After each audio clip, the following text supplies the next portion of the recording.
Greetings and aloha, it's Mike's from LiveMyAssOff.com. It is 12:07 p.m. Saudi clap. And that means it is officially the hottest part of the day, and I couldn't be happier. I looked at my phone, it said that it is 32, and it feels like 38. So for those of you that are still on Fahrenheit, that means it's basically 82, and it feels like 100. And I couldn't be happier. I'm out here to give you guys a little idea of what a Monday is like versus what a Sunday is like here on the wonderful beaches of Cha Am. I have my selfie stick with me, or I have my flexible tripod thingy with me. A lot of you will likely know what a gorilla pod is, but imagine instead of the legs being like multiple rounded flexibility, it's basically each leg is think of it as like flexible hard rubber sort of thing, and made by Ulanzi. I find it actually to be a much better product that doesn't sort of loosen over the course of usage. I'll also take you up here and give you a view of the delta in people from yesterday.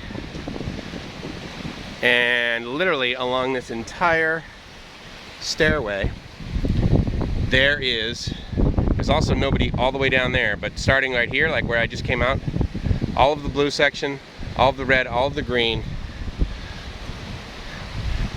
2 people right there, and 2 people right there, and then 2 or 4 people right there.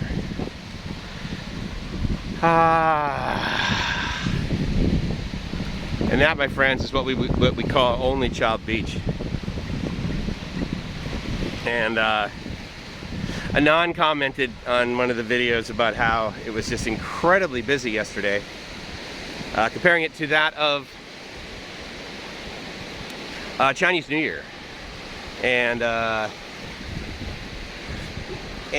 don't know, I mean, I will tell you that as busy as it was yesterday, I don't believe it was as busy as it was when Gracie and I were here when we first lived here, which was late November of 2019, basically December, which one could argue is peak season. I would submit that December and January here is peak season. High season beginning in November-ish. So maybe like mid-December through the first week in January. Maybe that's peak season. How about that? And yeah, that's how busy it gets on the weekends. I don't know though, there was a part of me that was just like really happy about it. If for no other reason than I knew that 24 hours later it would be empty and very available for me to not have to share. So additionally, where I showed you guys how like basically it was falling apart and the rebar was like falling down there, I did see an install that is basically the completion of this. So it seems what they do is they put the stairs in, and then they have some degree of like decay that occurs that they're just sort of accepting, and then they put the rebar there, they put rebar, they make 2 walls, and then they run the stairs all the way up to the wall, fill it all in, and it ends up being actually a pretty clean install after the fact. I'm not a construction person. A couple of you guys were that commented on it. In my mind, I think to myself, well, you could have done it all at once, but I don't know. Maybe there's a contract for the stairs and then a contract for the walls, and anyway. They didn't ask me, right? So, therefore, their way is just as good as mine. And I will tell you that it absolutely does not remove from my enjoyment of the beach. That's for sure.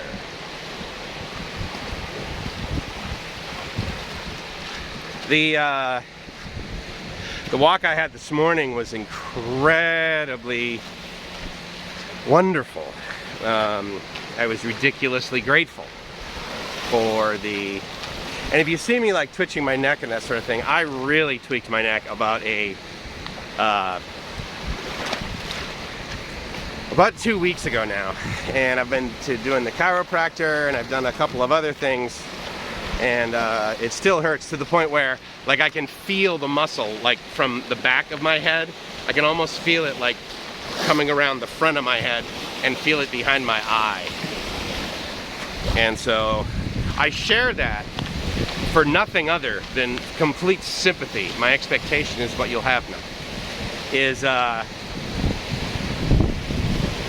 just to let you know that I acknowledge the fact that I spend way too much time sitting in front of a computer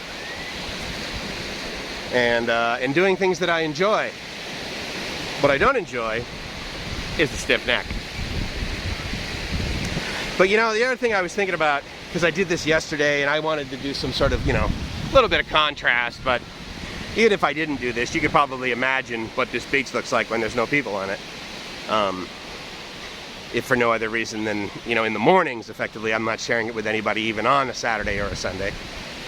And so if you've watched those, well, then you've seen what Cha-am looks like with no peeps.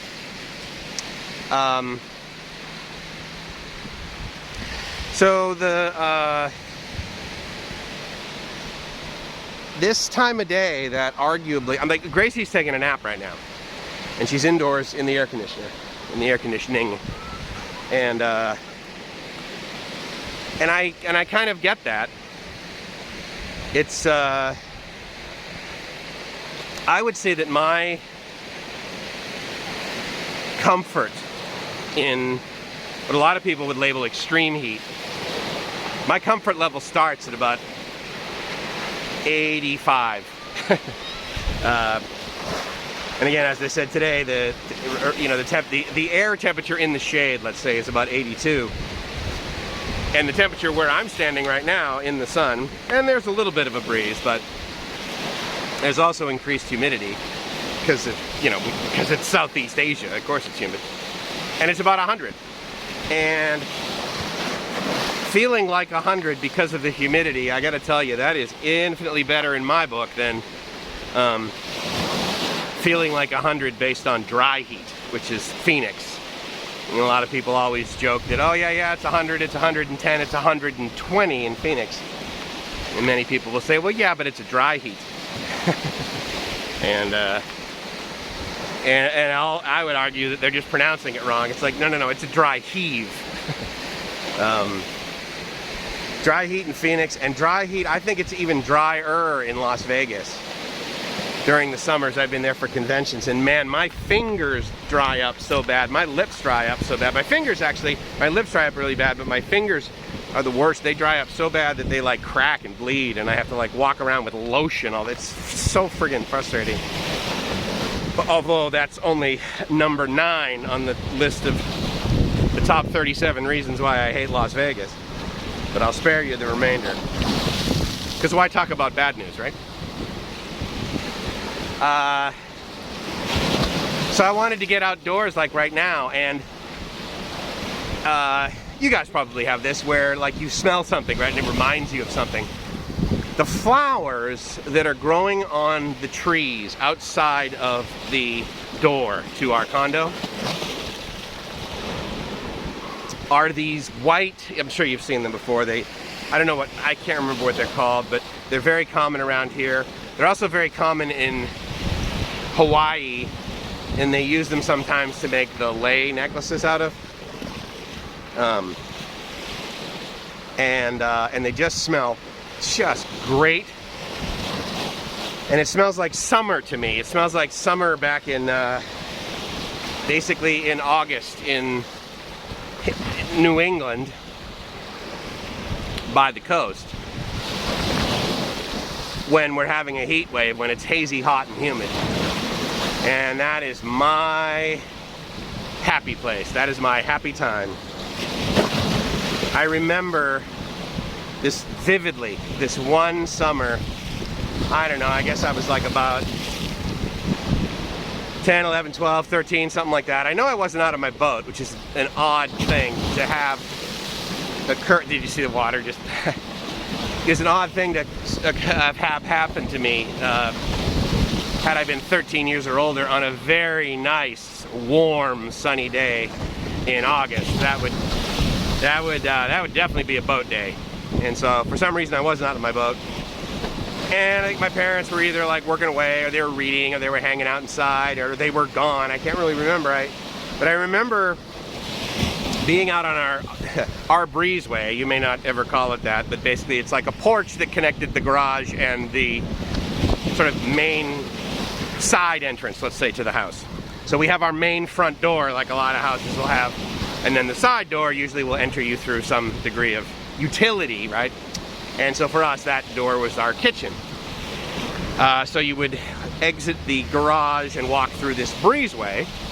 It was approximately, I don't know, I'd say probably 20 meters by 20 meters. So it wasn't that big, maybe 15 by 15, a little smaller. And it was a great area to hang out in the warmer months. We had this really awesome picnic table out there, believe it or not. And it wasn't just, I mean, it was a really nice picnic table, and it was like, it was stained, shellacked, whatever. Had a great finish on it, and we would eat lunch and dinner out there, or even breakfast, really, in the summers, because it was so enjoyable. And then to give you an idea of where I lived, from about November through February, we would use that area, and on the same picnic table, we would simply place items that we would normally place in the refrigerator because it was so freaking cold out there.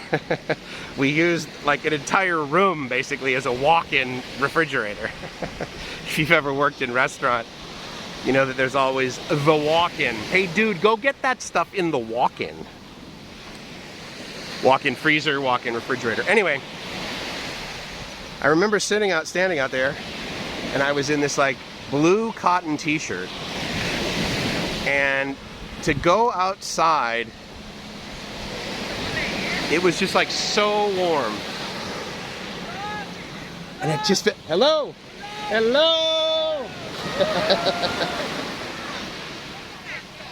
very nice. And it was so warm. I mean, it was just like ridiculously warm. And it just felt so good.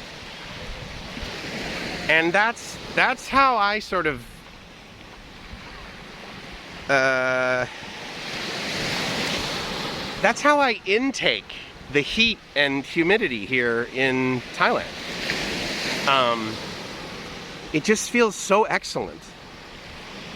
I got a buddy, and the way that he describes the oppressive, the way that he labels it, heat here in Thailand in, say, like March and April, and again, it's damn hot in March and April. But the way he describes it is the scenario of you're in a shirt and you're like walking along, right? And you don't have to walk outside more than like 10 minutes, and you can feel the sweat like dripping down, you know, your back kind of thing, or down your shirt. And I'm like, right, well, isn't that the goal? Like, I mean, I don't know. That happens to me all the time, and I couldn't be happier when that occurs. Now, I mean, this hat that I'm wearing, I would prefer to not have to wear this hat. But if I don't, the results are painful. And even though I've been bald now for about 2 years, you know, I've gotten sun on it, and it's sort of built up some degree of resistance. In other words, it wasn't the super white heat, the super white skin that is like in a part of my body that never sees sun, like my butt, right? It's gotten a little tan. The default setting for it is like it's a little bit more tan, and it will actually look a little bit whiter right now because of the glistening sweat, but also because I still have not taken a shower and shaved. To that point, that's one of the reasons I think I'm so comfortable when it's hot and humid and so freaking hot that there is like sweat rolling down my back. Because I don't really stink. I mean, I wear deodorant. I do not wear antiperspirant. I have never had an issue with perspiring. I actually welcome it. But I would rather not stink.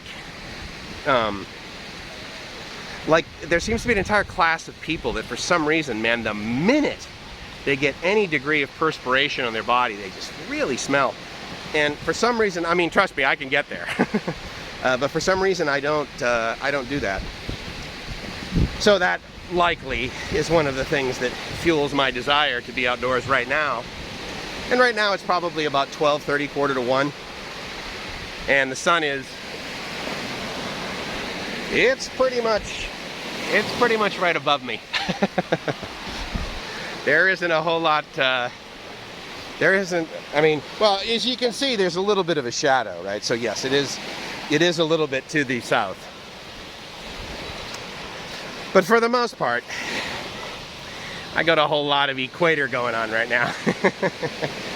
And that's great. I think Cha Am, I want to say, is it latitude 12? Does that sound about right? Because I think Bangkok is at about 12.5. I think Phuket is 11. I mean, obviously, I could Google that.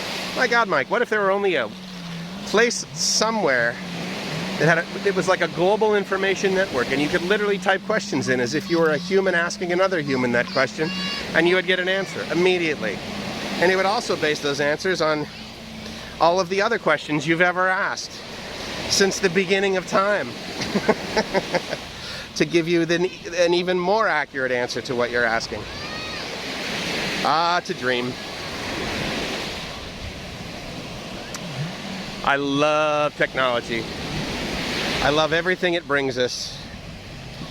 Because if there wasn't technology and there wasn't Facebook and there wasn't people silly enough to actually give away basically the answers to what we refer to as challenge response questions in the identity and access management world, i.e. mother's maiden name, what street did you grow up on, what's your favorite color, do you like spaghetti, where did you go to university, what are the last 2 digits of your zip code, what was your telephone number in 1971?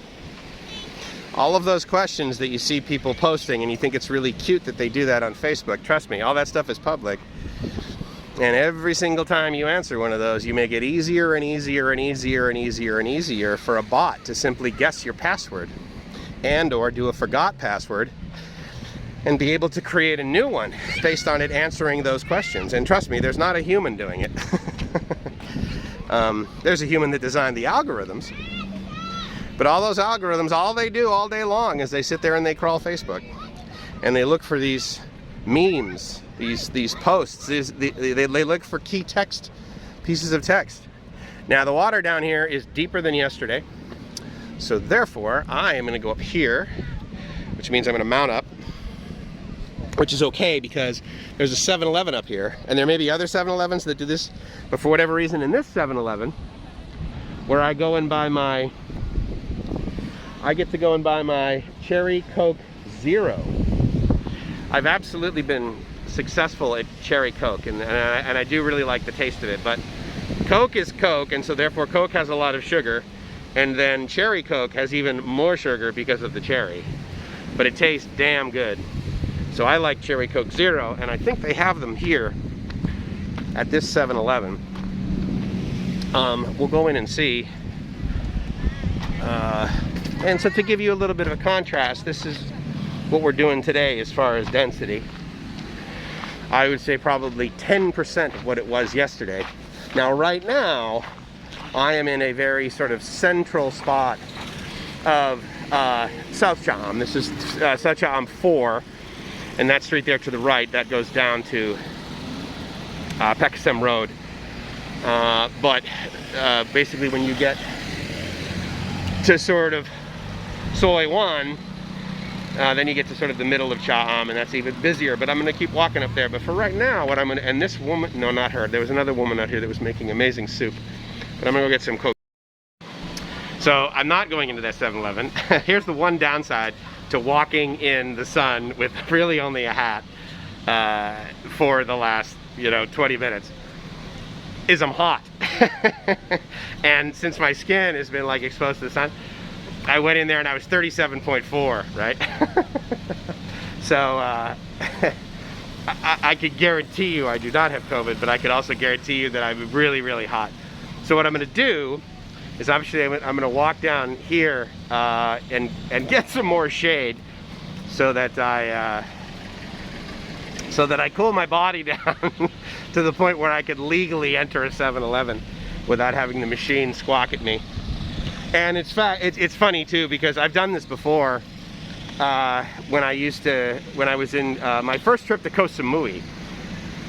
I was all excited to get there, right? And so, oh, this is very nice right here. There's a little bit of a breeze and there's shade.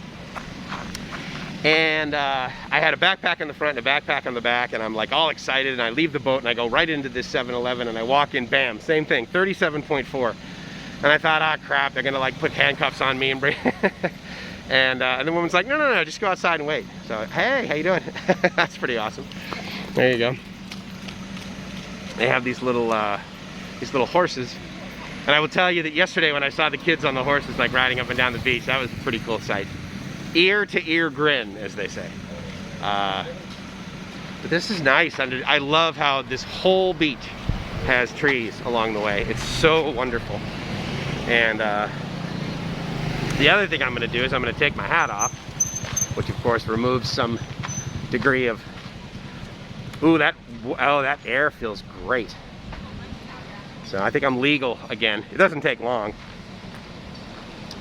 That feels really good. I mean, that's the way you know, the nature designed it, right? Is that I'm a gigantic swamp cooler.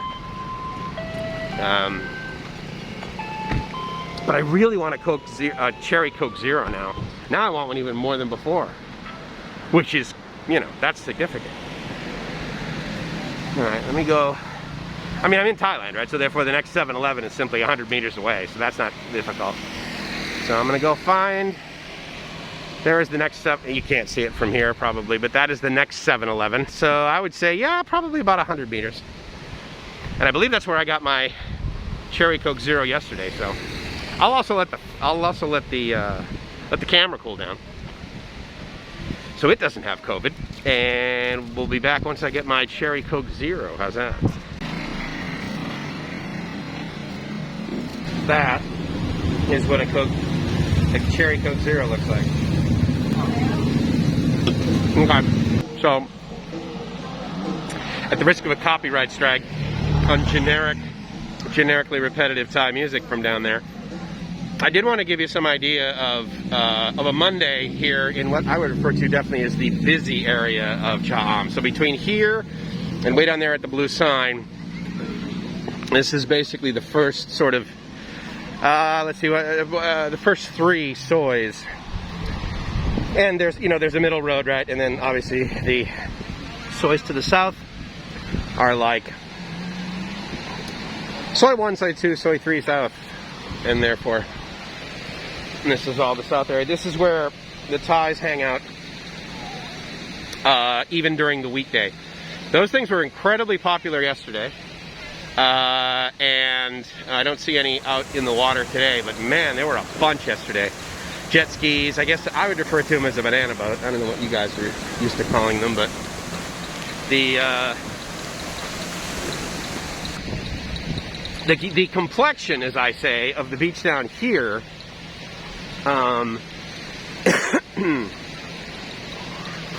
is it's not as busy as other areas of Cha Am were yesterday, Sunday.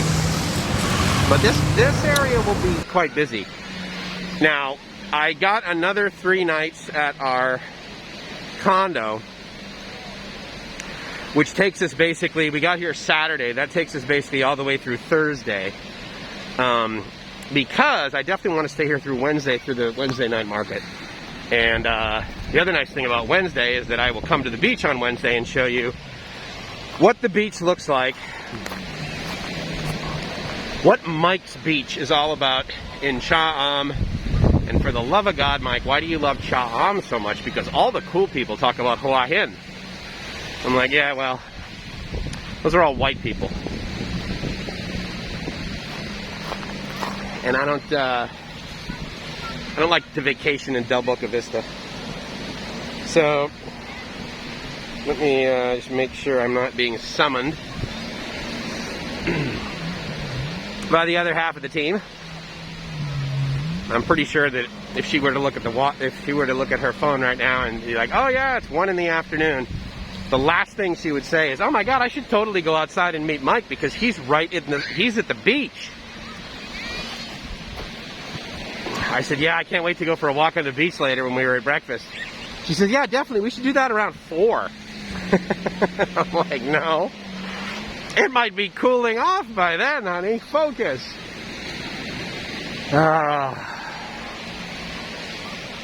There's just something about the energy.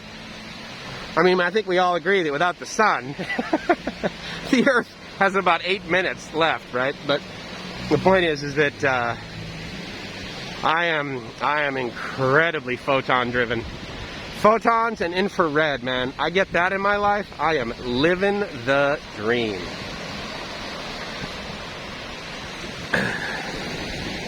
You know, I think throughout my life, I've basically done things in spurts. I never have this sort of regular routine of energetic... Oh, I can take my mask off. I forgot. If that's the case, well then, why wouldn't I share my nose with you? You know, it's kind of funny. I sometimes think to myself that the way that 50-plus-year-old tall white guys hang out in Cha'am, we all do it because of the way JC did it when he started vlogging down here in Cha'am, which is with a baseball cap and sunglasses on. Actually, he doesn't wear sunglasses, I should say, yeah. But anyway, pinged him this morning. It was good to hear from him. He and Nat are doing well. And as far as I know, he actually did mention he was doing the weekly update. So I know that he still does his weekly updates on his members site. But, you know, if you followed him at all on YouTube, then, you know, we all sort of have, I'm sure, seen how he's decreased his frequency of videos on YouTube. Likely because his desire is to be more successful with his farm than it is with YouTube. So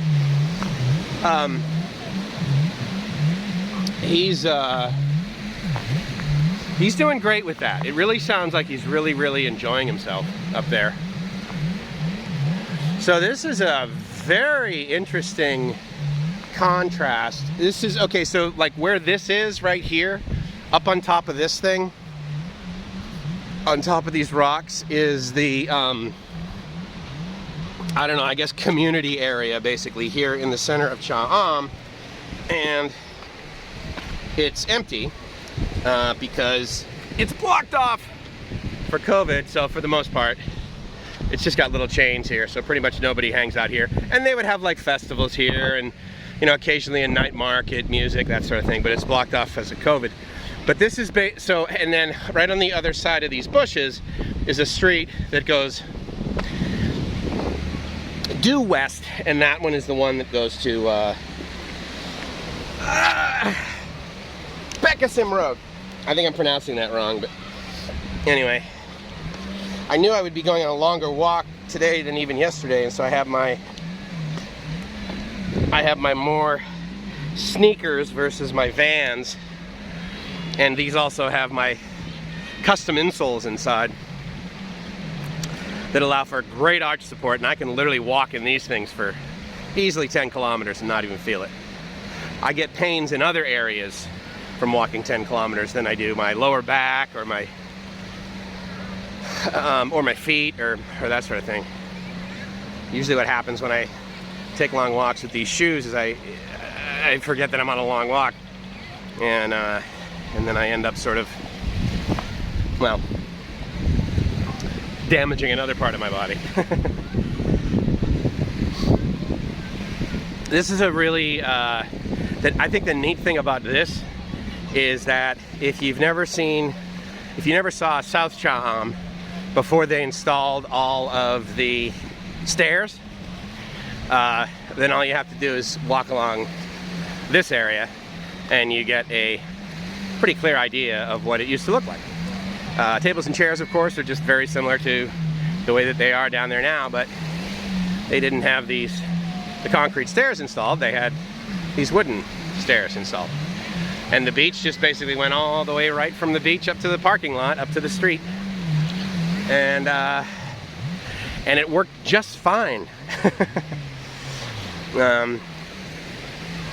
But I don't know, I mean, maybe there's some, I don't know anything really about sort of erosion and that sort of thing. So I mean, I would gather that the reason they put those concrete steps in is they say, well, this will combat the erosion and allow us to have years and years and years of beach. And this was basically what a lot of yesterday was filled with, was a lot of that, along with a whole bunch of kids at the beach and a lot of people in the front row. And that's occurring over here. So, you know, to Anand's comment, I actually am unclear if yesterday was some degree of holiday, which was October the 3rd, I believe. Today's Monday. I don't know whether it's the 4th or the 5th, but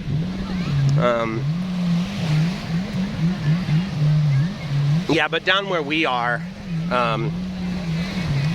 with the exception of maybe a block of like 6 hours in the afternoon and early evening on a Sunday, as well as a significant amount of the time during a Saturday. John Beach South is actually quite mellow. So, you know what I'm gonna do is I think I'm gonna use all this footage. I'm just gonna do a premiere. And then that way I'll get to talk to you guys. Because the way I'm sort of just like hanging out and walking and chatting right here with my infamous walk and talk on the beach, I'm not getting very philosophical today, or at least at this moment, but but this is kind of this is kind of what we would do on a live stream, isn't it? But if I were to try to do that now, it would, well, I could certainly technically live stream, but I would lose the ability to interact with you because I literally cannot see my screen right now. I can see a little bit of my, oh yeah, I guess my face was kind of close there, wasn't it? I can see a little bit of my shirt in the lower left, but for the most part, I can't really see the beach in front of me. Now, again, to be fair, that's also because I have polarizing lenses on these glasses. So unless I turn 90 degrees, I can't see you. Gracie was, when we see kids doing things, and it's something that sort of involves, let's just call it discretionary income or disposable income, as we would label it in the US, right? Meaning a kid is going down the beach and he's like, Mom, I gotta have this soccer ball, or I gotta have that inflatable pink something, yeah, like this one. And specific to what I was gonna tell you about, I gotta have some cotton candy, right? Which we know, of course, the ingredients to make cotton candy, arguably the highest cost of making cotton candy is likely the electricity that it takes to turn the motor in the cotton candy machine. Because the cost of granulated sugar and food coloring is not a big part of the COGS. But when I was a kid, like she was gonna tell me the story of, I also wanted cotton candy. And I believe that I got it a few times, but I also believe that there was more of a debate with my dad or my mother that, you know, it's a little expensive, Michael. And I'm betting that when I was a kid, I'm sure cotton candy was at least $2. It's something ridiculous. Gracie was telling me that when she was a kid, she wanted cotton candy, but they simply couldn't afford it. And again, I didn't grow up in the scenario that she grew up in. We were not, we were not multimillionaires. But my parents were also incredibly smart with their money, to the point where I can't even imagine being that smart. I'm a lot better now than I used to be, but I had a default setting of, well, if I have a credit card, I can buy it. And as we know, I can get people in a lot of trouble, which is why the credit card companies used to set up credit card sign-up booths on college campuses. because I was at exactly that age when I started using credit cards as if there was a piece of plastic and unlimited cash placed behind it. I have paid them off, and I would pay them off occasionally, but not fully. For a number of years there, and I don't know, but I look back and I think to myself, well, was my life worse because of it? And you know, I mean, again, one could argue, well, based on that behavior, Mike, you probably never never wanted for anything, because even though you didn't have the friggin' money, you still bought it, right? And so yeah, I would tell you that I definitely didn't miss out on any material things that I wanted. And let me also confess that one of those material items that I bought one time was a Rolls Royce. It was a used one, but still, I don't know what I bought that on, my American Express or MasterCard or something like that. Oh yeah, I bought another car. I forgot. I bought another car in one of my visas, actually. I was down in Mexico, and up until 2001, Mexico was making the old style Bugs, the old style Volkswagens. They were assembling those in Mexico until 2001. And so I bought one of the last ones that was ever made. The car is assembled in Mexico. The engine made in Germany, actually. Very high quality engine, as you know, pretty much runs forever, air cooled, and easy to fix, very reliable. Low horsepower, low torque, it didn't matter. The car was fun. And yeah, and I bought that for, let's see, I believe the sticker on it was 87,000 pesos. Or no, I'm sorry, I think the sticker on it at the time was 68,000 pesos, and at the time the exchange rate was like 8 to 1. I think the exchange rate now, the Mexican peso to the US dollar is what, 20 to 1? That would be a smoking deal, but of course they would have modified the actual cost to more reflect the real value of it, meaning about $8,000. And then I drove it back across the border, and it was funny because I got to the border and the guy looks at me and he looks down, and of course it's a brand new car, right? So I've got like no plates on it. I do have a Mexican driver's license as I'm driving it across the border. But this is also after 9/11, right? So it wasn't like he was like, oh yeah, who are you? Oh, I'm an American citizen, show them no ID. He nods, I drive across. That's what it was like before 9/11. After 9/11, actually, you know what? Now that I think about it, I may have bought that car before 9/11. I think I did. I think I bought it in like June or July of that year, a couple months before it happened. Regardless, I drive the thing across the border, and he says to me, he goes, do you have anything to declare? And I just looked at the car, and I'm like, well, just this. He's like, what? I said, well, I just bought this car. He's like, yeah, it looks nice, pretty brand new. And he's like, all right, well, go ahead.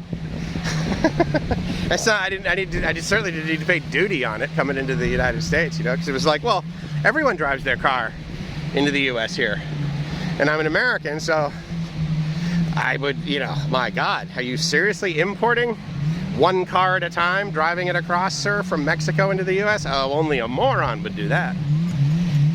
That was a really, really fun car. If I have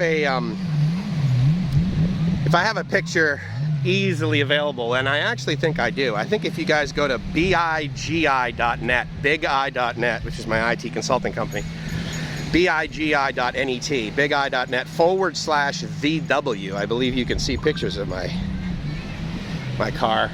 That was a great car, man. Hello. And it was fun, and it had no air conditioning, but it came with a fire extinguisher. And yeah, so no air conditioning, but it had these like levers that controlled the vents, basically. And the way the heat works in those cars, if you don't know, is that you have the exhaust pipe, and then you basically have another shroud around the exhaust pipe. And of course, when the motor's running and the car is, you know, combusting, right? The exhaust pipe gets hot, and so therefore the air that would be around the exhaust pipe is what they would filter through into the car, and that would be your hot air, that would be your heat. And obviously you know, hope that the metal that they used for that exhaust that had the shroud around it where the air was passing by, as basically using it as a heat exchanger, you would hope that that basically was didn't have little holes in it. It's carbon monoxide. That's good for heating, but it's also good for dying if you ingest too much of it. So I didn't hear a whole lot of cases of that happening, but in any case, that was what the heat was. But I will tell you that driving that car, the air was so hot down in Mexico when I would drive down there, that rather than drive around with the windows down just to like get some air moving past you, you know, the air was so hot and so humid that it was actually cooler to drive around with the windows up and just have like basically recirculating air inside the car. That was of course being heated by, you know, the greenhouse effect, right? But still, the air was so darn hot that it was hotter to drive around with the windows down. So these horse thingies are like really cool, and I like the fact that they put 2 kids on it if they're light enough. I'm assuming it's probably not that expensive. I would guess it's probably not even, it's not 1,000 baht. Otherwise I don't think a whole lot of Thais would go for it, but this guy's smart. He just walks his horse right up to a place that's got kids at it, and he just sort of sits there on his horse and says, so what do you guys think? Got my horse here. You too could hang out on my horse. I'm sure it's also, yes, it's his marketing technique, but it's also his keeping the horse a little cool underneath that umbrella, which is, that's good to see. I'm getting looks at the children. They're like, why is that guy? So all these chairs that are here, all these umbrellas, these will all be gone on Wednesday. Or at least that's how it's been every time I've been down here on a Wednesday. And that began happening regularly in November of 2019. So I'm quite hopeful that that it still occurs. And the last time I was down here on a Wednesday, I believe it was July, Gracie and I were down here. A little bit of cloud passing over, that makes it cool down quite a bit, which is nice. Oh, and so that cell tower is an interesting data point. There actually is 5G down here. Gracie, her phone hops back and forth between 4G and 5G. So the penetration isn't as dense as in Bangkok, as you might guess. But I didn't think it was down here at all. So that's kind of cool. Gracie was taking a bunch of videos. You guys may have seen her go live on Facebook yesterday.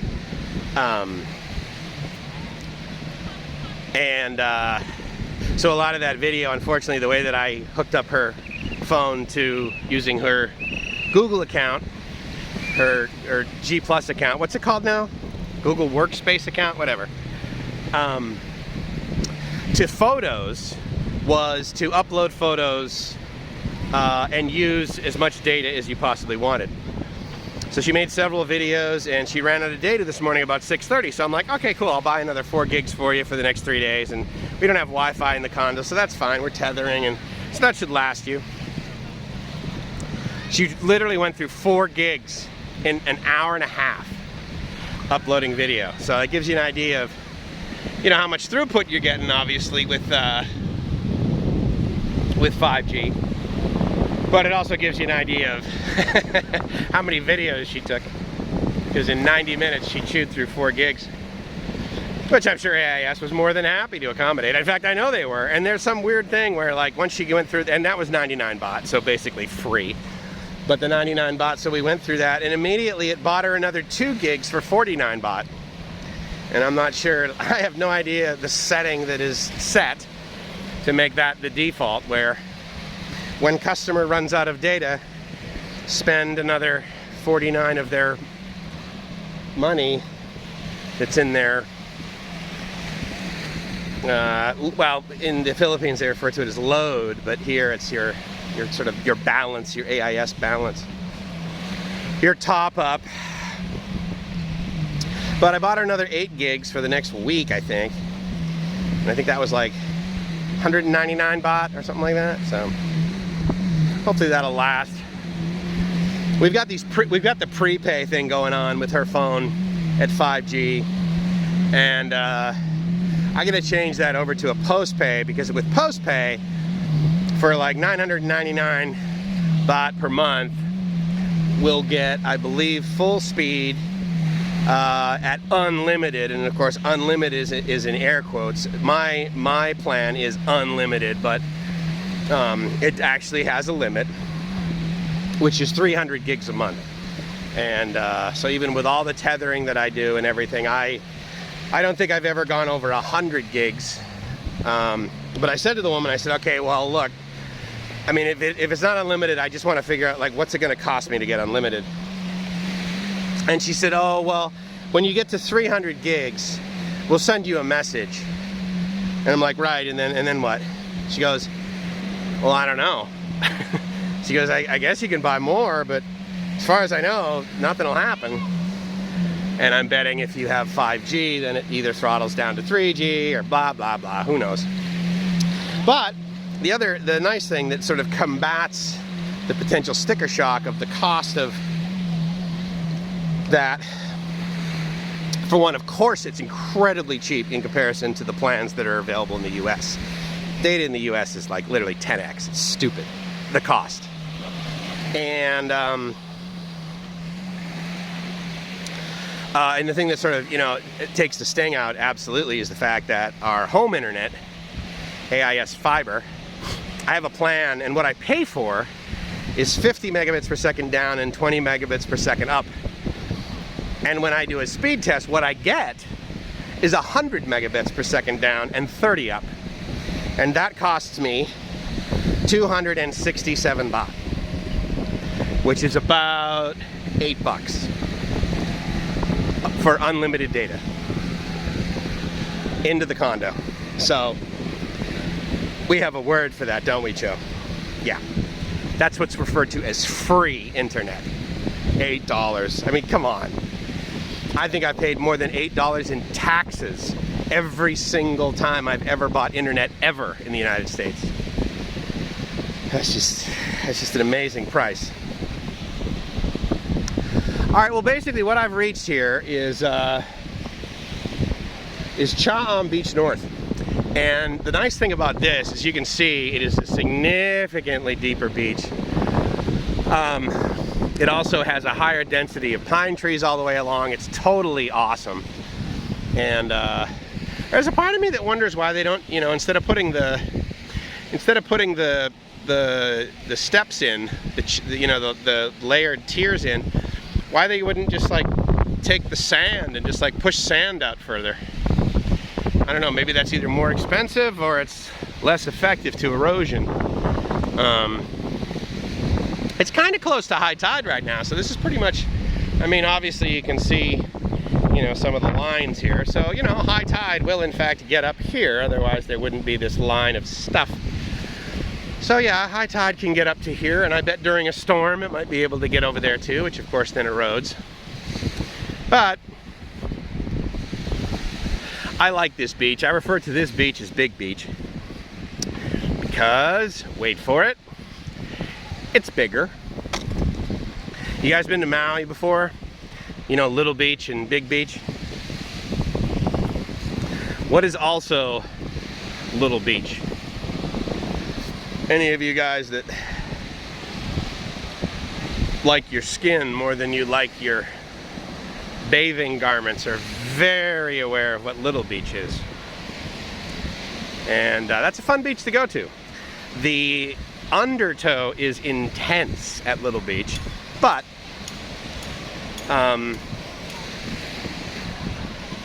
Maui is awesome, and I love Big Beach too. And of course, to get to Little Beach, you have to go through Big Beach and then over the rocks. And Big Beach in Maui is probably, I would say, this area that I refer to as Big Beach, which of course starts way down there. This this big beach here is probably about the same size and depth as Big Beach in Maui. So, with that, I'll say aloha to you guys. Because as you know, aloha means hello, goodbye, and what's the third one? I love you. So with much aloha, my friends, I hope you have an amazing day. Hope wherever you're watching this, you're safe and happy. And I hope you're living the dream. Because if you're not living the dream, I gotta tell you, I think you're doing it wrong. And I don't know if I can help with that, but let me know if you think I can, and maybe we'll discuss it.